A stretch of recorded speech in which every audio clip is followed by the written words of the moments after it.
Morning, everyone. I'm very happy to be with you today.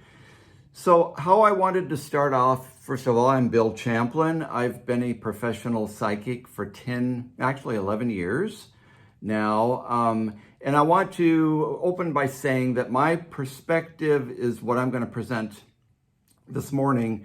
Every psychic or everyone that works in this field has a different background, works differently. So this is just basically my perspective, my experience.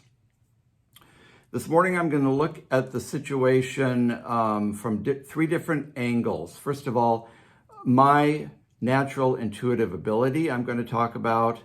Secondly, how I work specifically in what I do, giving readings. And lastly, how that relates to you, because we're all intuitive in some way, and some people have several ways they're intuitive. So I want to relate this specifically to you. The first thing I want to do is sort of demystify the idea of being psychic or what a psychic is. It's not different than or other than what we all are. We are all intuitive in some way. Some people pick up on things with feelings. Some people sort of kind of know things before they happen or have a feeling about situations. That is your intuition, and that's what I'm doing when I'm giving readings. So it's not like I've got something separate, different from what you have the possibility of being or doing. My natural intuitive abilities, I've always experienced being able to pick up on aspects about people that I knew other people couldn't see, and that's always frustrated me. I'll give you a couple of examples. I have two brothers, and my one brother once told me that my other brother and his wife were going to buy a property, which is part of a property of someone else. So they were buying a parcel of someone else's property, and I got a really bad feeling about that. I told my brother about that bad feeling, but I didn't tell my other brother who was buying the property because I didn't think they would hear me out on that. But as it turns out, they had terrible problems and lawsuits for like 10 years. So it turned out to be a very bad situation. And I had that sort of, you want to call it gut level, bad feeling about it, just hearing about it to begin with.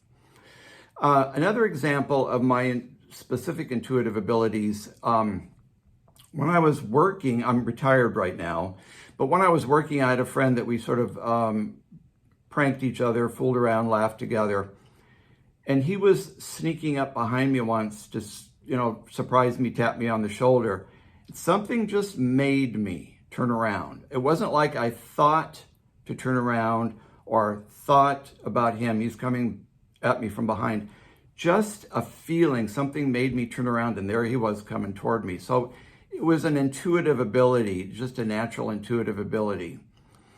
How I got into this business. Some people get into this business because they've had psychic experiences, such as seeing loved ones who have passed away, dreams that have come true, able to see discarnate beings, so to speak. I've had some of these experiences, but that's not what drew me to get into this business. I've been interested in metaphysical subjects for about 35 years. And during that time, I received different readings from people, and different psychics over the years suggested that I had the ability to do this and suggested that I get into this particular business and start giving readings.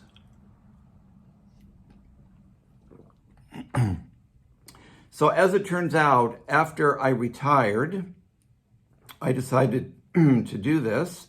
So I've been doing this professionally for 11 years now.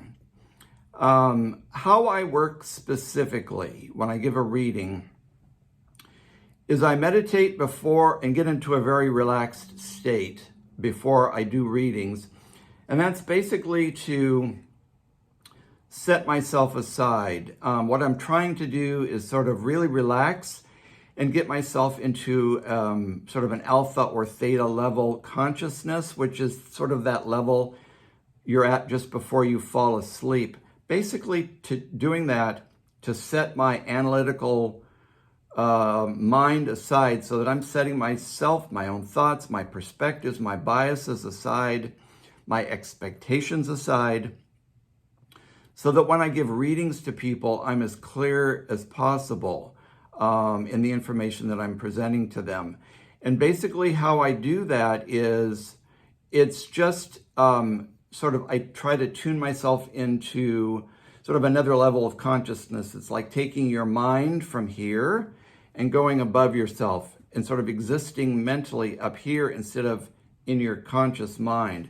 So it's not me that's presenting the information. I'm depending on the information I'm intuitively picking up from the person I'm reading.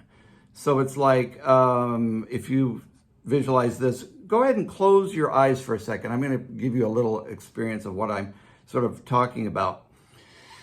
Visualize yourself above yourself, like in a corner of the room where you're at, as if you're looking down on yourself, the window, the door, the desk. Now, consciously put yourself in another corner of the room above yourself and look down at the room from that perspective. So you can open your eyes again. So when you're doing that, it's like you're putting your consciousness somewhere else, sort of above you, getting yourself out of your sort of mental thinking and sort of stepping above that. So when I give a reading, that's what I'm trying to do, is sort of step above myself. Personally, I'm a Virgo, and we tend to overanalyze, overthink everything. So part of my challenge has always been to get my analytical mind out of the way, present the information without my own biases in the way, or judgments, let's say. In other words, when I get information for people, it's presenting the information without judging it first, because it may seem strange or weird to me, but it makes perfect sense to the person I'm reading. So there's a trust level in that when you present the information that way. You're trusting that you're picking up on the correct information for them. How I specifically read is I ask my clients not to tell me anything about myself or their questions before I give a reading, so that I'm not analyzing, so that my mind doesn't start working on their questions before I give the reading. When they present their questions, I ask them to present their questions with as little outside information as possible, so that I personally don't get in the way of the answers that I'm presenting. Personally, I work with tarot cards. Some people work with crystals and different tools. They're just a tool. Basically, I'm relying on my psychic abilities. So I'm using the cards to trigger my psychic ability as I'm reading for people. So I read what I call blind. I will start off with a general reading. Like I said, I don't want to know anything about the person before I read them. And many times I can pick up on what their questions are, and even sometimes the answer to the questions before they even ask their questions.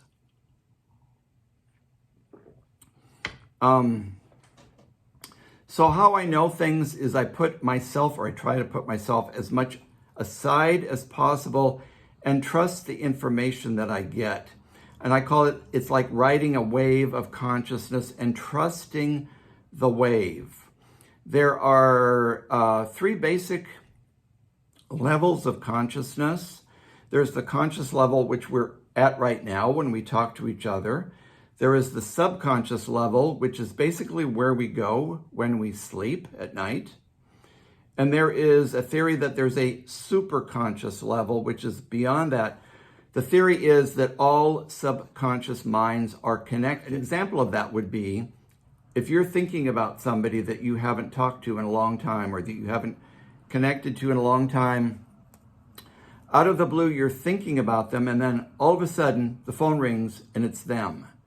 So you're sort of connecting with them on another level before they call. So there's the evidence of that superconscious level of connection that we all have. Going into the idea of reliability of the information, is what I pick up on for clients validated, is one of my questions. I can't keep track of people's lives after I disconnect from them in a reading. But the way I'm validated is people will sometimes come back to me and say, oh, Bill, you said this or that, and it turned out to be correct. The other way that I get information or feedback is I've got a lot of clients that have left positive testimonials on Google for me, or testaments, that kind of thing, because there's no real way for me to track how accurate I am for people. So that's the way that I know I'm accurate. I've got a lot of repeat clients that come back to me for readings every once in a while. That's another way that I know that I'm accurate for people and how that information can be validated. So how this relates to you is that we're all psychic, we're all intuitive in some way. Some people pick up on things like you'll get a feeling before something happens. You'll walk into a room and get a bad feeling or a good feeling about it. You meet two people that you've never met before. You get a good feeling about one and sort of an odd feeling about the other person, and you can't really figure out why, but it's just a feeling you have. That's what that intuitive ability is, and that's really what I'm doing when I give a reading. We all receive information intuitively as opposed to the physical senses. There are three different kinds of intuitive or psychic abilities that people have. The most common one that people know about is clairvoyance. That's the clear seeing, the knowing things before they happen, having dreams that come true, so to speak. The second one is clairsentience, which is clear feeling. In other words, you get a feeling about things, you get a feeling about people. And the third sort of psychic sense is called clairaudience, which is clear hearing. I hear, when I'm reading, I will hear a thought in my mind. It's my thought, my own thought, but it's a way of getting information intuitively, and that's clairaudience or clear hearing. And I would suggest that to receive information this way, intuitively, in other words, is just as valid as receiving information through the physical senses.